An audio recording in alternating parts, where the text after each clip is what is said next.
नमस्कार, मैं हूं सचिन भारती और आप देख रहे हैं बरेली लाइव। भारत की संस्कृति और सभ्यता यूँ तो सैकड़ों, हज़ारों, सहस्त्रों वर्ष पुरानी है और तब से लेकर आज तक तमाम हमारे लोग जितने भी इस भारत में रहने वाले हैं वो सभी के सभी अपने धर्म के प्रति बहुत ज़्यादा संवेदनशील हैं। यानी कि अपने धर्म को लेकर वो हमेशा से जागरूक रहे हैं। और आज मैं आपको एक ऐसी जगह दिखाने जा रहा हूँ जो कि देवों के देव महादेव की एक ऐसी जगह है। हालांकि देवों के देव महादेव तो जहाँ उनकी मर्ज़ी होती है वहाँ विराजमान हो जाते हैं, लेकिन आज मैं जिस मंदिर पर विराजमान हूँ, जिस मंदिर पर मैं बैठा हुआ हूँ, वो मंदिर बरेली से तकरीबन 20 किलोमीटर दूर है और भुता क्षेत्र में मुड़िया गांव में स्थित है। और इसकी शाखाएँ और या इसकी कहानी अगर कहें या इसका कनेक्शन अगर कहें तो ये जुड़ा हुआ है ब्रिटिश काल से। यानी तब अंग्रेज़ों ने इस मंदिर को धूमिल करने का, इसे डिस्ट्रॉय करने का, इसे नष्ट ध्वस्त भ्रष्ट करने का बहुत कुत्सित प्रयास किया था। उस मंदिर में भगवान भोलेनाथ का एक ऐसा शिवलिंग है जिस पर आज भी वो निशान नज़र आते हैं जो अंग्रेज़ों के पाप को दर्शाते हैं। इस मंदिर से जुड़ी तमाम कहानियाँ, इस मंदिर का इतिहास और इस मंदिर से जुड़ी मूलभूत बातें हम आपको बताएंगे। ओम त्र्यंबकं यजामहे सुगंधिं पुष्टिवर्धनं उर्वारुकमिव बन्धनान् मृत्योर्मुक्षीयमामृतात्।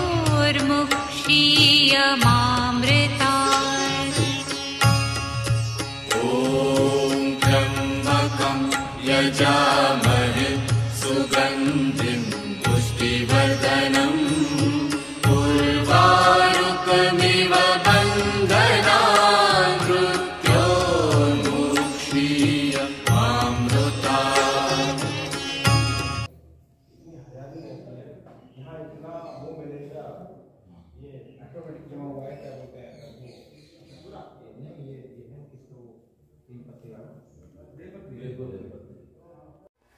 हमारे साथ मौजूद हैं आदरणीय सिपट्टर सिंह यादव जी, जो कि इसी गांव से जुड़े हुए हैं, इस गांव के ग्रामवासी हैं।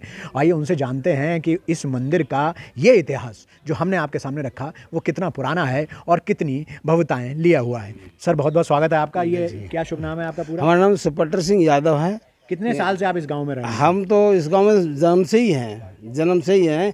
हमने ये देखा, दादा परदादा भी यहीं से थे, सारे पुश्तैनी आपका सारे। हाँ, तो इस मंदिर को कितने साल से देख रहे हैं? इस मंदिर को तो हम क्या, हमारे दादा परदादा भी देखते थे, क्योंकि ये मंदिर पहले छोटा था। इस शंकर भगवान हमारे गांव लाड़पुर मुड़िया के बीच में जो खेरो लगता है, खेरा, उसमें पहले बंजारे लोग, वैसे लोग रहते थे।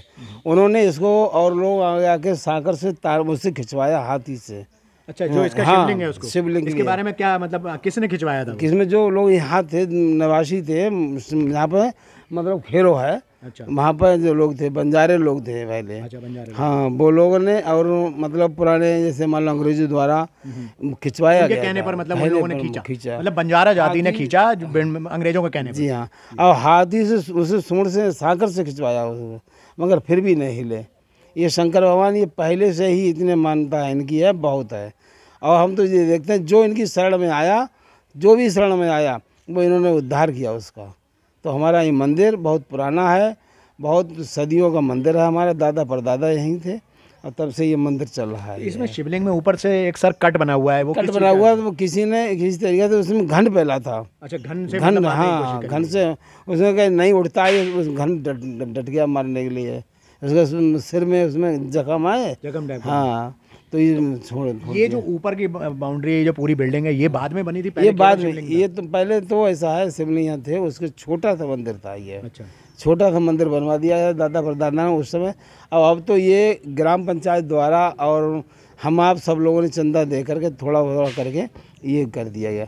इनकी मान्यता इतनी, 3 गाँव की यहाँ वो आती है चौपाई, चौपाई निकलती है, और माह के महीना पूरे महीना मतलब ओम नमो शिवाय की जाप होता है, पूरे महीना ओम नमो शिवाय जाप होता है।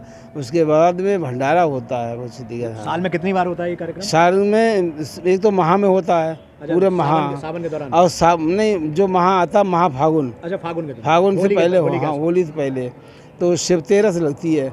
तो शिव तेरस में शंकर भगवान के उसमें जो है बहुत बड़ा भंडारा होता है। कहाँ दूर दूर से लोग आते हैं? बहुत दूर दूर से, यहाँ अपने गांव के आसपास के तो होते हैं, अब बाहर के दूर दूर लोग आते हैं, बहुत लोग आते हैं। दुकानें लगती हैं अच्छी तरीके से, सस्ता है, बहुत अच्छा तरीके से। ये लगभग कितना प्राचीन होगा सर ये तो हम तो डिवाइड किया डिवाइड साल पहले पुराना कम से कम 66 था, तो हमारी उम्र हो गई है। और उसके बाद हमारे दादा परदादा तब से ये चल रहा है। मतलब 1000 साल के आसपास लगभग है इसकी, इनकी उम्र बहुत बड़ी है। और जब इन्होंने नहीं खींचे तो उन्होंने ऊपर से घन से तरीके इनके जो सिर में मारने की कोशिश की। हाँ, मतलब वो क्यों हटाना चाहते थे वो इसको? वो उनको जो सोचते हैं कि हमारा ही प्रचार होता रहे और शंकर भगवान का प्रचार ना हो। वो अपने और किसी देव को मनाना चाहते थे, मगर वो नहीं हो पाया। और उनका जो है जी हैं, और जो है हमारे यहाँ पे हम तो कहते हैं हमारे लिए, सबके लिए, पूरी जनता के लिए बहुत है। और पूरी तरह हम अपने के लिए कहते हैं, इनकी मेहरबानी ऐसी है जो आज इस तरीके से हम हैं। आप डेवलप्ड। हाँ, यादव साहब जी का ये कहना है कि इनके भगवान भोलेनाथ की इनके परिवार पर, इनके पूरे गांव पर बड़ी कृपा बनी रहती है। ख़ास बात यह है कि ये मंदिर ब्रिटिश काल में जुड़ा हुआ है, और जैसा कि इन्होंने हमें बताया कि अंग्रेज़ों ने इस मंदिर के शिवलिंग को निकालने के बहुत से नाकाम प्रयास किए। हाथियों से भी खिंचवाया, जंजीरें बांध कर इस शिवलिंग को बाहर खिंचवाने की कोशिश करी, तोड़ने की कोशिश की गई, लेकिन उसके उपरांत भी जब इस शिवलिंग टस से मस नहीं हुआ तो उन्होंने घन चलाकर इस शिवलिंग के ऊपर एक ऐसा दाग डाल दिया जो आज भी दिखाई देता है, जिसको आपने हमारे वीडियोस में देखा होगा। यहाँ पर एक पेड़ भी है, आइए उसके विषय में जानते हैं। उस पेड़ के पास चलते हैं, उस पेड़ के बारे में, उसकी महिमा जानते हैं। इस मंदिर से जुड़े हुए इतने सारे चमत्कार हैं कि हम अगर आपको बैठाने और गिनाने बैठेंगे तो आप भी जानकर हैरत में पड़ जाएंगे। यहाँ के तमाम बाशिंदों से हमने जब बात की तब हमें पता चल पाया कि ये मंदिर कितना प्राचीन है और इसकी महिमा कितनी है। यहाँ तमाम लोग आते हैं अपनी मुरादें लेकर, अपनी मनोकामनाएं लेकर, और वो सारी की सारी पूरी होती हैं। जैसे कि आपको एक चमत्कार के विषय में मैं दिखाने जा रहा हूँ। ये चमत्कार इस पेड़ से जुड़ा हुआ है। थोड़ा सा मैं कैमरामैन से कहूँगा थोड़ा सा आगे आ जाए ताकि हम दिखा सकें। ये एक पीपल का वृक्ष है, आप सभी लोग देख सकते हैं पीपल का वृक्ष, और इसके ऊपर की साइड में आप लोग देखिए, ऊपर की साइड में इस पीपल्स की जड़ से ही या पीपल के निकला हुआ एक खजूर का वृक्ष है। यानी कि ये पेड़ ऊपर जाकर जब उत्तरार्ध की तरफ बढ़ रहा है, ऊपर की तरफ बढ़ रहा है, ऊंचाइयों की तरफ बढ़ रहा है, तो ये जाके दो अलग अलग पेड़ों में परिवर्तित हो जाता है। यानी कि कुछ इसकी शाखाएं, ब्रांचेस बन गई हैं पीपल का वृक्ष, और एक ब्रांच जो बीचों बीच से बिल्कुल निकली है वो बन गई है खजूर का वृक्ष, और इसमें बाकायदा खजूर भी आते हैं। तो कितनी महत्वपूर्ण बात है। इसके बगल में भी एक खजूर का पेड़ प्राचीन हुआ करता था, वो भी आज भी है।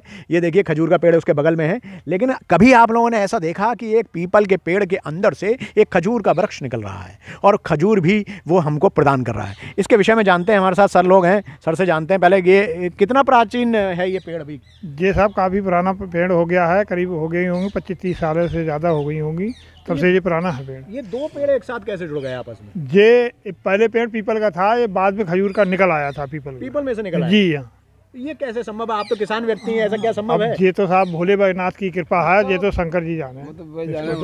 जो चिड़िया वगैरह ने डाल दिया उसके बीच में है, उससे पेड़ उत्पन्न हो ये गया। बात आपकी समझ में आती है कि चिड़िया ने डाल दिया, लेकिन चिड़िया डालेगी जमीन पर, जमीन की धरती से ही तो पेड़ उगेगा, जमीन को फाड़ कर पेड़ निकलता है। लेकिन ये तने के ऊपर तना कैसे निकल आया?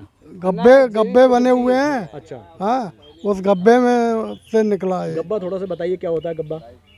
ये कन्हैया होती है, ये अच्छा, कन्हैया निकली हुई है, ठीक है, उसमें लगता है। हाँ। जैसे कि हम लोग गुलाब का पेड़ लगाते हैं, दो कलई मिला के आपस में उनकी वो बनाकर, क्या वो तरीका भी हो सकता है? उस वजह से भी नहीं, गुलाब का पेड़ कुछ नहीं है। यहाँ शंकर भगवान की जो महिमा है, जो कुछ महिमा है तो उन्हीं की महिमा है। और जो कहा ये दाना जो है डाल दी, चिड़िया डाल दी, हर जगह डाल देती है। क्या हर जगह जम जाता है? क्या हर जगह नहीं जमता है, मगर मेहरबानी शंकर भगवान की है। जो शंकर भगवान भोले बाबा करते हैं वही होता है। ये प्राचीन पता नहीं ये पेड़ कब से कब तक, कोई हमको हमने जब देखा ऐसा ही देखा हमने, अपनी उम्र में हमने ऐसा ही देखा। 66 साल की उम्र हो गए, हमने ये देखा कि हमने ऐसे ही देखा। उसके लिए कृपा भगवान की है और उन्हीं की देन है। हम तो जो है भोले बाबा सभी का मनोकामना पूर्ण करते हैं, और हम तो अपनी कहते हैं, तो हमारी जो कुछ है पूरी आज तक मनोकामना है। और जो ये छोटे छोटे प्राचीन मंदिर हैं, इसके विषय में कुछ कथा, कुछ ऐसी बातें? जे ऐसा है, जिनके भगवान भोले बाबा के और भी साथी लोग हैं, गण लोग हैं, उन्हीं के हिसाब से उनका बना दिया गया है। छोटे छोटे मंदिर बना दिया गया। एक काल भैरव जी का मंदिर है जो काल भैरव, हाँ, और वो छोटी छोटी मठिया हैं वो भी हैं, मतलब उन्हीं के हिसाब से परिवार के साथ। इधर हमारे पवन पुत्र हनुमान बालाजी का मंदिर है, बालाजी का मंदिर, हाँ। तो ये जो है सब उन्हीं की देन है।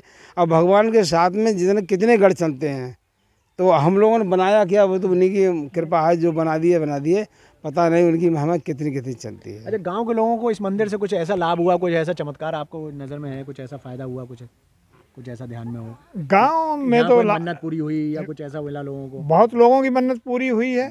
जो लोग आते हैं और अपनी मुरादें लेकर आते हैं तो उनकी मुरादें पूरी होती हैं। तो अगर इस मंदिर के शहरवासी दर्शन करना चाहेंगे तो सर कैसे आए वो यहाँ? अरे वो मतलब यहाँ से तो बरेली से बीसलपुर रोड पे आए, भोता और भोताल से फरीदपुर वाले रोड पे आकर मुड़े, पूरब साइड नहर आई है, उसी पे चले आएँ। लाड़पुर गांव के बाद में मुड़िया गांव पड़ता है, बस उसी के पास सामने दिखाई देगा। हाँ, भगवान शंकर भोले का मंदिर है। क्या कुछ नाम भी है इस मंदिर का? इसका मुड़िया के नाम से है मंदिर, शंकर मुड़िया, प्राचीन शिव मंदिर। हाँ, मुड़िया के नाम से, मुड़िया शिव मंदिर, मुड़िया शिव मंदिर के नाम से है।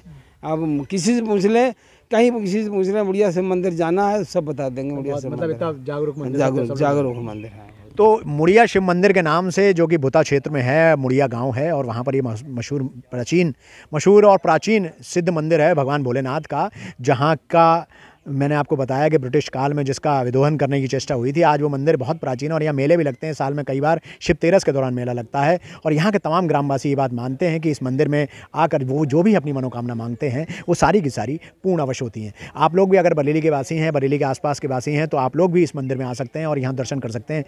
यहाँ के बारे में और भी बहुत सारी बातें हैं, हम लोगों को जैसे जैसे पता चलती जाएंगी हम आपको अगले वीडियोज़ में बताते रहेंगे। लेकिन फिलहाल तब तक के लिए इतना ही। हमसे जुड़े रहने के लिए, बने रहने के लिए बहुत बहुत आभार, बहुत बहुत धन्यवाद।